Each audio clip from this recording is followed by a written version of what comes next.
Here at Edwards Air Force Base, September 17, 1959 is a historic date.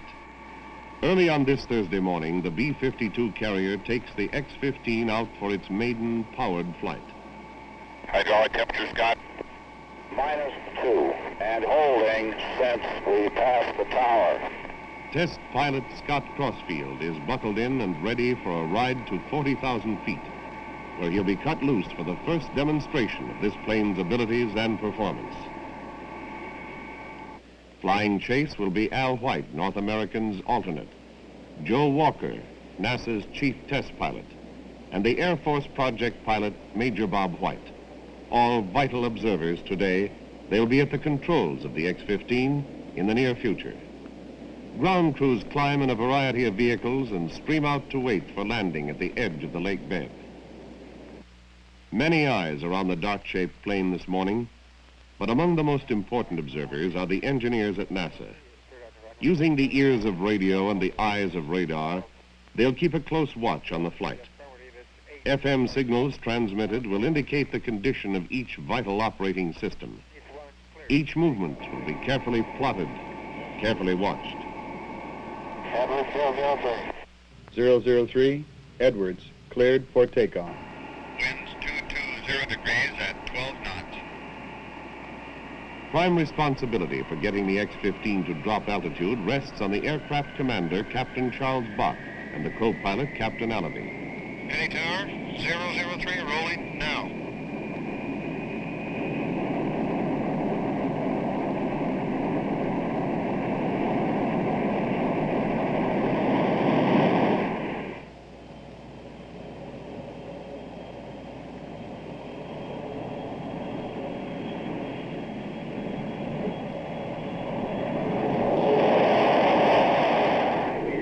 As the bomber climbs out, the litany of checkout drones on. Item after item.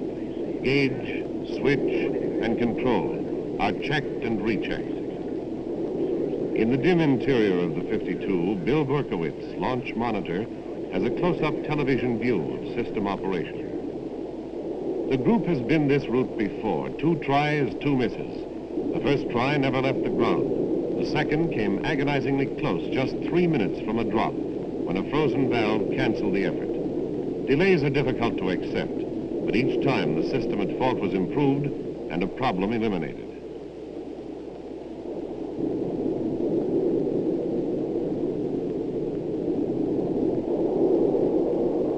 Is coming on now. First. Right. Number 2 on now. Real slow to pick up hydraulic pressure. Blake, how about it? It's a little slow, but it's up to speed now. It grabbed off in about 5 seconds, and it did go over 3,600. No flat, 510 on the tank. 3 minutes to drop. Going to jettison. Fuel jettisoning. Full jettisoning. Okay, good check. Prime's coming on now. Seasonal prime, watch out there, can't see it. Yeah, you got a blossom on the bottom one. Yeah, they're both looking good. 30 seconds, get me ready to launch light. Put a launch light on. Launch light on, master on. How about it, Blake? Think we're okay? Ready? All right, by me, let's go. Okay, Scott, let's give it a try. Okay, Scotty, you ready? I'm ready when you are, buddy. Okay, here we go with the countdown. 3, 2, 1, release. Got 8 of them going. Roger. Heading uphill at 33,000 feet. Roger. Looks good across the board. And I'm on number 1 and climbing to 35. Roger. Direction looks good, Scotty. Right on, you look real good. Okay, fine. One up on 50. Level. Right. The course for this flight is a giant rectangle around the lake. climbing to the north, then making a left turn to a westerly heading, and leveling off at 52,000 feet. Take a little speed, 20 off. Right. Left turn. Back. I'm beginning to come around the final part of the turn. I dropped back in Mach number. The record showed Mach 2.1, over twice the speed of sound, 1,385 miles an hour.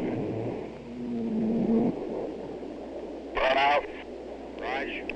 On the first try, man and plane went 1/3 the way to the goal of 6 times the speed of sound.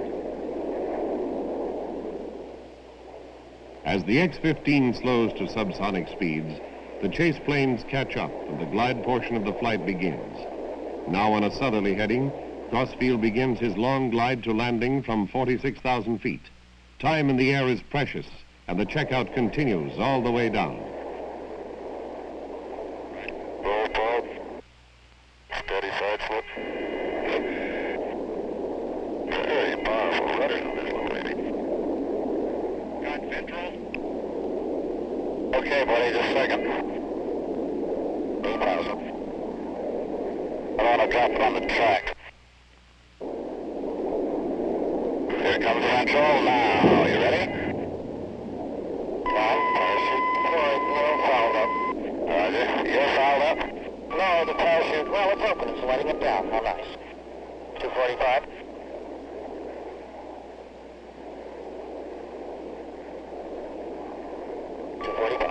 It's pretty good crosswind, isn't it? A little bit, yeah. 240. Still 240.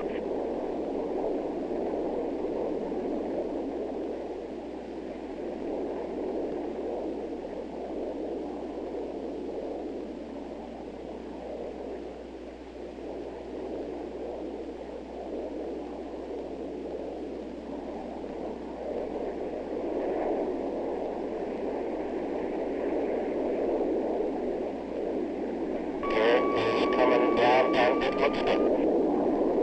Nice and easy, Daddy. Short 210.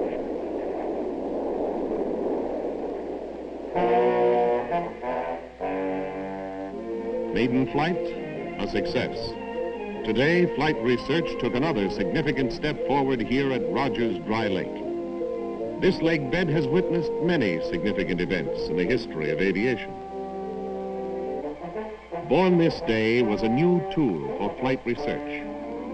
Using a new machine to probe into the unknown calls for caution, and weeks later the second flight showed that the performance could be repeated and excelled.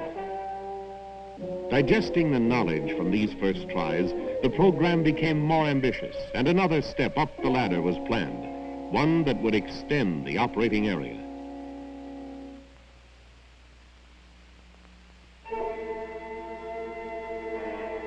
Countdown for powered flight begins at midnight.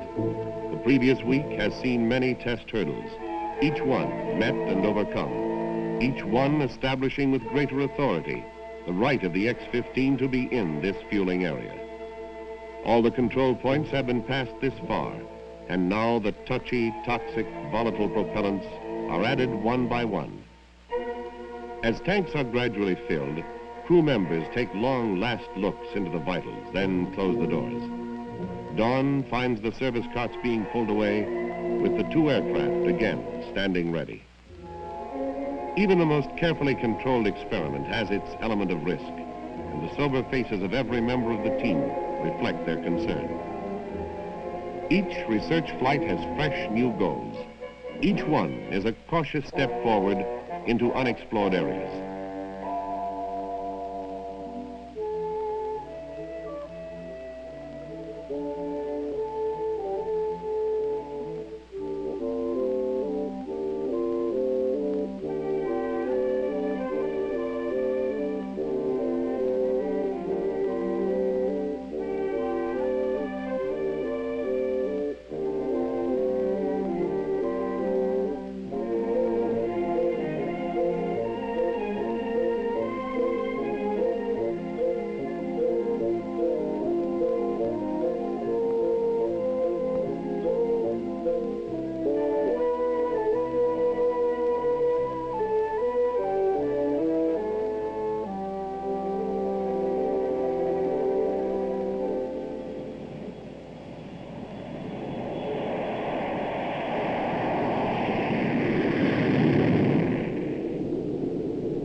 The intention of this flight is to make a straight climb to 80,000 feet, hitting Mach 2 at the peak.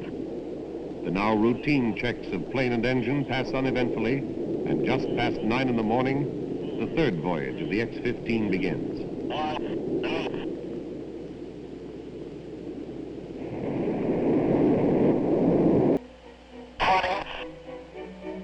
10, 5.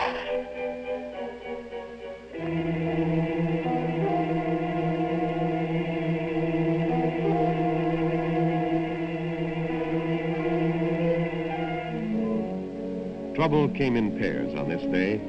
The engine failure was complicated by a structural break, and both were at this time unexplained. The plane was on the ground, the pilot safe, but there were new problems. Investigators found that the rocket engine had suffered an ignition failure, leaving a chamber loaded with explosives. When this mixture finally ignited, the chamber ruptured. This explosion triggered another series of events leading to additional damage. Under normal conditions, the tanks are almost emptied, but jettison in a nose-down emergency glide leaves more propellants, more weight in the fuselage. Because of this increased weight, the nose of the plane had to be higher than usual during landing. Although the touchdown was smooth, the nose-up angle was beyond the design limits, and the break occurred when the nose wheel slammed to the ground. A day and a half after the accident saw the airframe in its original jigs at the factory. The damage that seemed crippling was quickly repaired and the broken halves rejoined. This whole project is one set to gain knowledge, and even from failures, lessons are learned. The fuselage was strengthened and landing gear was redesigned to absorb more shock. The rocket engines were modified to increase reliability. 5 weeks after the unsuccessful try, the plane, now whole and improved, began its trek back to Edwards Air Force Base.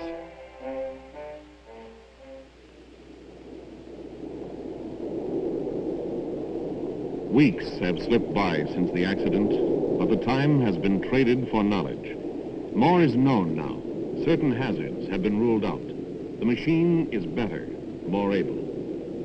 This is the #1 plane of the series, modified, improved, and set to show its capabilities. It hangs frosted, smoking, ready.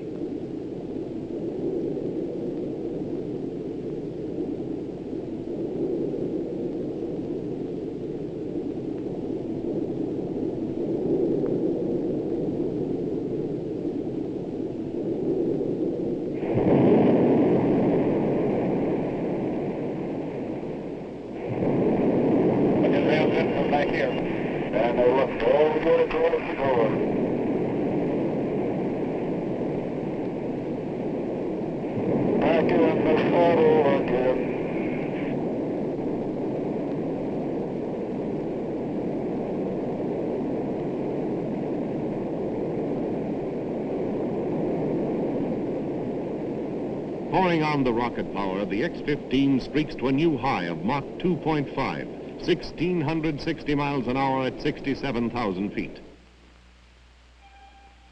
January saw the #1 airplane make its final qualifying flight. Delivery to the Air Force and NASA started a new crew on acceptance check and pre-flight readying. Joe Walker, Chief Research Pilot of the National Aeronautics and Space Administration, was the first to show that the X-15 is not a one-man airplane. At this time, 2 X-15s were flight ready. #1 was involved in the Air Force NASA program to take the airplane with its present engines and push it to the limit of its abilities. And Joe Walker's first flight denotes the start of this research phase. The #2 plane was still being flown by North American for investigation of stability, control, flying qualities.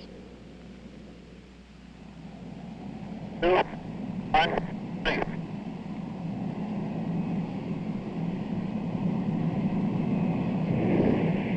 Okay, that's nice, Joe. Turn a little to the right now. I would say that's okay. Okay, we got all 8 going now. All right, everything looks good. Okay, I'll need to check in on how far out I get now. Okay. drop was standard, the flight routine, the landing uneventful. 2 weeks later, another new face appeared.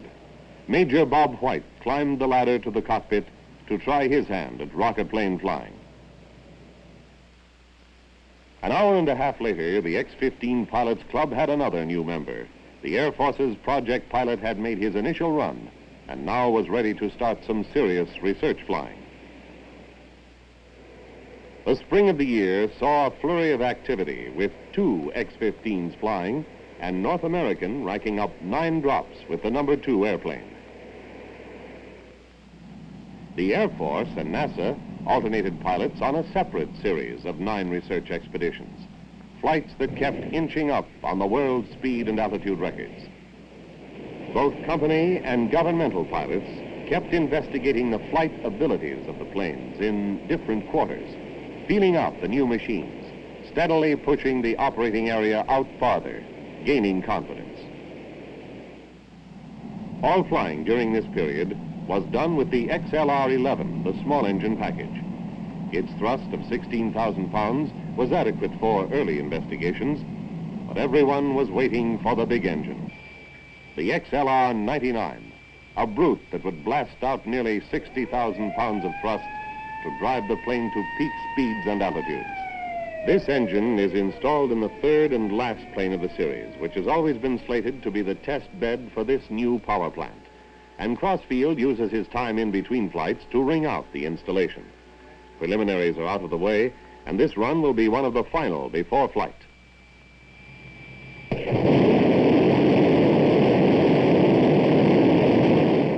This long-awaited engine can be throttled, having an idle output of 30,000 pounds, but able to be regulated between idle and 60,000 pounds of thrust.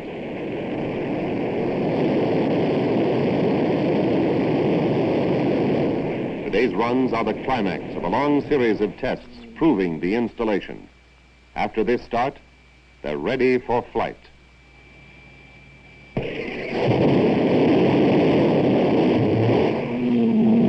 Valve malfunction. Throttle off. Reset.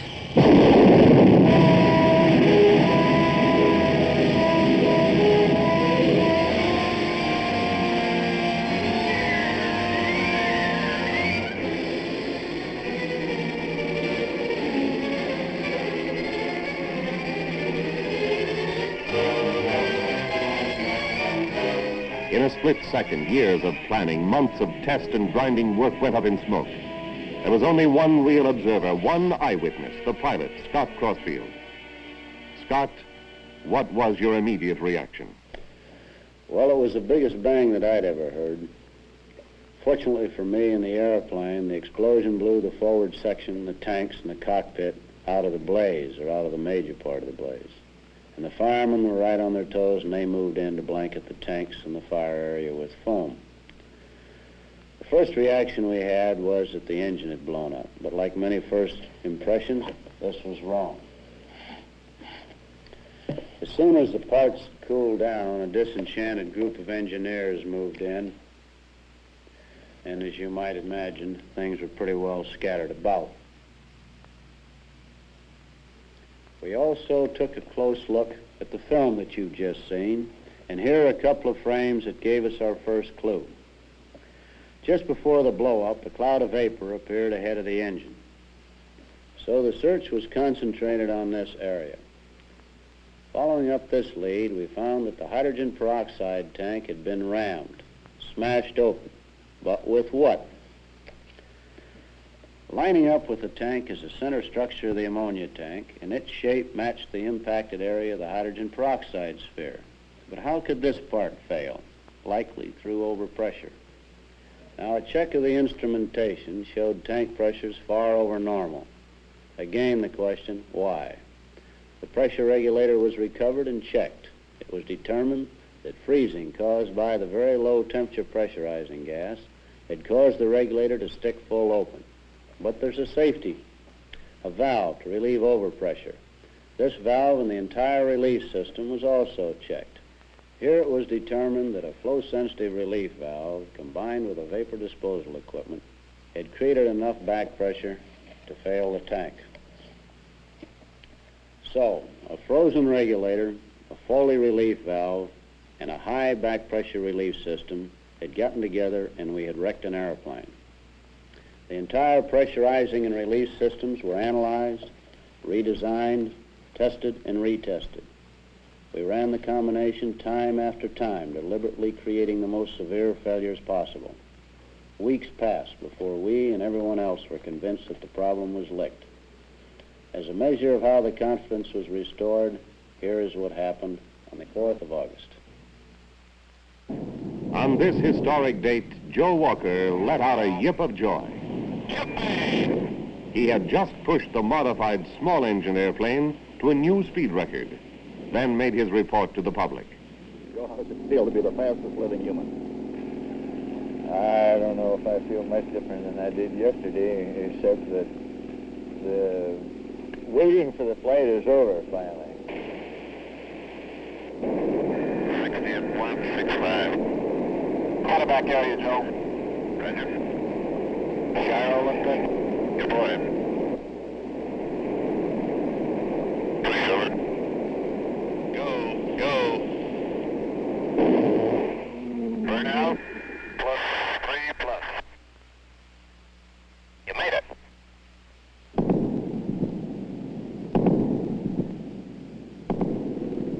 At what point did you reach your maximum speed?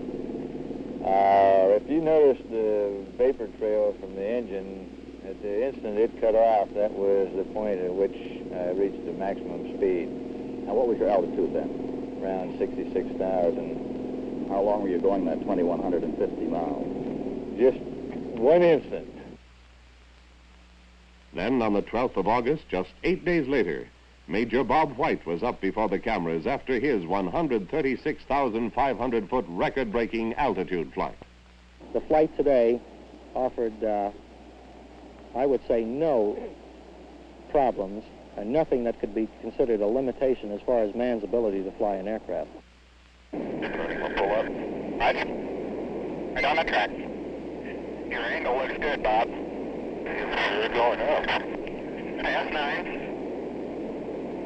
Once I pitched up and reached the highest climb angle, I was very definitely impressed that I was going, well, almost straight up. Of course, it wasn't straight up, but it appears to be that way from the cockpit. That's coming up on 10 now. Okay. Angle's very good. Going through 11 now. Burn out. Out now at coming 12 now. Got 12.6 and 13. Very sensitive. That's still good. Fantastic up here. What you see at this altitude impressed me as being the most dramatic point of flying at over 130,000 feet. The very dark blue sky and the lighter band that was immediately surrounding the Earth, and then, of course, the many, many miles off in the distance that you're able to see. Looking to the future, I would say that we hope very much, and I would particularly like to continue on in work that would take us to higher altitudes with manned aircraft. Now the full potential of the airplane with the small engines had been fully investigated. While the number 2 airplane was being fitted with the big engine, number 1 began a series of training flights. The full crew was now given a chance to try its hand at piloting the research plane. Commander Peterson, the Navy's representative, was the 4th man to ride the X-15. He made 2 flights in early fall. Then Jack McKay, NASA research pilot, took his first ride at the end of October. Captain Rushworth, the Air Force backup pilot, was next to show his skill at rocket plane flying. NASA pilot Neil Armstrong's last 2 flights closed the year. Training flights filled the gap while the number 2 was being given a complete checkout with the large engine.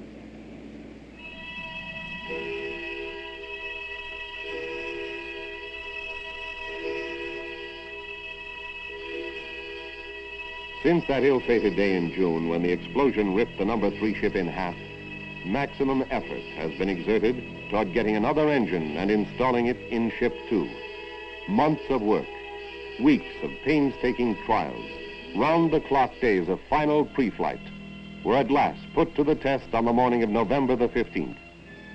This is the X-15 in its final stage of development. This run, if successful, will mark the beginning of a whole new era of flight research. Camera. Responsive. It's okay down here, Scott. Okay to go? Right. Roger. 25. Pump idle. Idle cooling, got down.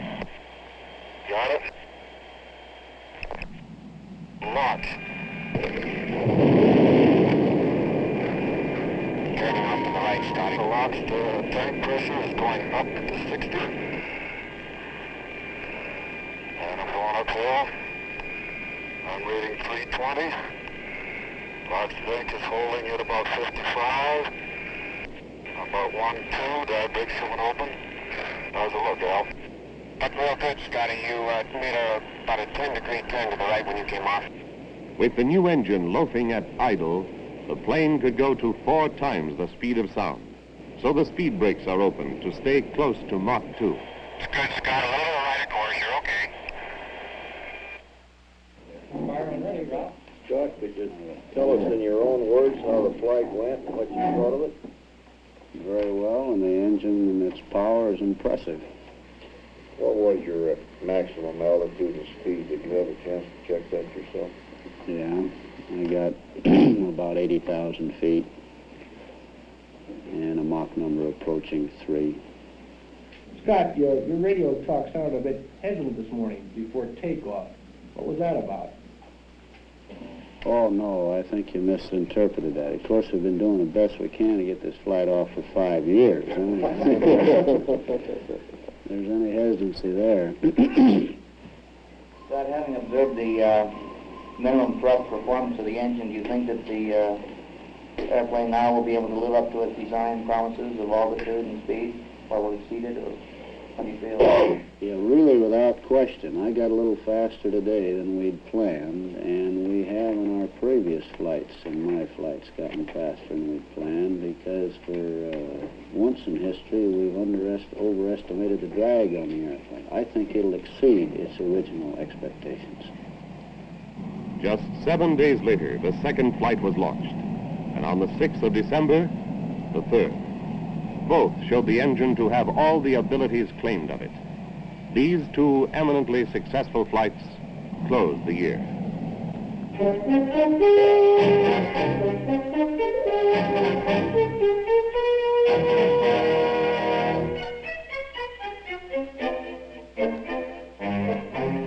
But the story of the X-15 stands not in the past, but in the future, when every flight is a record breaker, when every trip away from the B-52 is an unparalleled research mission.